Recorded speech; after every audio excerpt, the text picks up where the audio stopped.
Hey everyone, welcome back to the channel where we break down the latest in Japanese politics without the fluff. Today we're talking about a pivotal moment as the extraordinary diet session comes to a close on December 17th, with big changes looming for the new year, including tighter donation restrictions and a push to reduce the number of seats in the lower house, all while rifts are widening inside the Liberal Democratic Party over the postponement of a no-confidence motion. This all stems from the lingering effects of the slush fund scandal that has been haunting the LDP for years now, and it's forcing some real, though contested, reforms. Let's start with the political funding side, because that's where a lot of the heat is right now.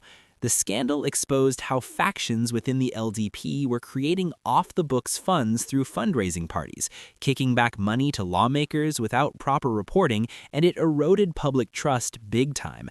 In response, the ruling coalition between the LDP under Prime Minister Sanae Takaichi and the Japan Innovation Party, or Nippon Ishin, has been negotiating reforms to the political funds control law. The LDP's bill focuses on boosting transparency by requiring party branches that receive corporate or organizational donations to submit reports online, and there's talk of lowering thresholds for disclosing buyers of fundraising tickets. Opposition parties, like the Constitutional Democratic Party, are pushing harder for an outright ban on corporate donations, arguing they distort policy. But the LDP is resisting a full ban, preferring limits and better disclosure instead. These changes aren't fully settled yet, but whatever passes will likely kick in during 2026, aiming to close some of those loopholes that allowed slush funds to thrive in the first place. Shifting to the seat reduction plan, this is another key promise from the LDP-Ishin coalition agreement. They're planning to submit and possibly enact a bill to cut the number of lower house seats by about 10%, bringing the total down toward 420 or so. The idea is to streamline the diet and address criticisms of an oversized parliament, but it's controversial. Ishin made this a big condition for joining the coalition, even backing off their earlier hardline stance on banning corporate donations in exchange. The LDP has agreed to a framework that could automatically trigger cuts in proportional representation seats if no broader agreement is reached, but opposition parties are skeptical, seeing it as a power play that might actually benefit larger parties like the LDP by consolidating their strength in single-seat districts. Deliberations have been ongoing in the special committee, but with the session ending soon, full enactment might spill into next year. Now, layering on top of all this are the growing rifts inside the LDP. Even though Sanae Takaichi won the leadership and became prime minister, forming this new coalition with Ishin after the old one with Komeito fell apart over scandal handling, not everyone's on board. Conservative heavyweights and former faction leaders are pushing back against deeper reforms, especially anything that threatens traditional funding streams from businesses.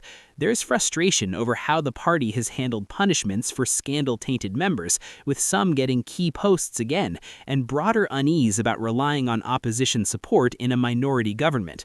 This internal tension played a role in postponing any no-confidence motion from the opposition. The CDP and others have threatened it before, but with major issues like the supplementary budget and these reform bills on the table, they've held off to avoid derailing negotiations or forcing a snap election that might not benefit them. It's a delicate balance. Takaichi's government needs cross-party deals to pass anything significant, so confrontation is on pause for now. As the extraordinary session ends, Japan is heading into 2026 with a political landscape that's more fragmented than it's been in decades. The LDP is still the dominant force, but in a weakened position, dependent on Ishin and occasional opposition help. These upcoming restrictions on donations and the seat cuts are meant to signal reform and rebuild trust, but critics say they're not bold enough, especially without a corporate donation ban or stricter accountability. If the LDP can't unify and deliver meaningful change, those internal rifts could widen, and opposition parties might find an opening to push harder, perhaps reviving no-confidence threats in the next regular session. Overall, this feels like a turning point where old ways of doing politics in Japan are under real pressure, and how it plays out will shape the country's governance for years to come. What do you think? Are these reforms enough, or does Japan need a bigger overhaul? Drop your thoughts in the comments, like if you found this helpful, and subscribe for more deep dives into Asian politics.